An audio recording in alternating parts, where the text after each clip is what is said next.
Представьте себе обычную маленькую двушку в панельном доме. Когда-то она была в ужасном состоянии.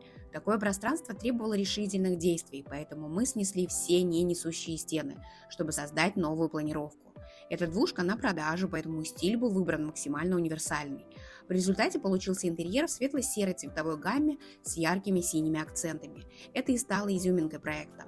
В маленькой гостиной появился диван, прекрасная зона ТВ на будущее и даже место для чтения книг у окна.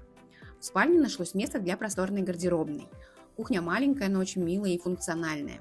Посмотрите, насколько вместительный оказался санузел. Яркий и немного брутальный. А если хочется больше узнать об этом проекте, подписывайся и листай ленту.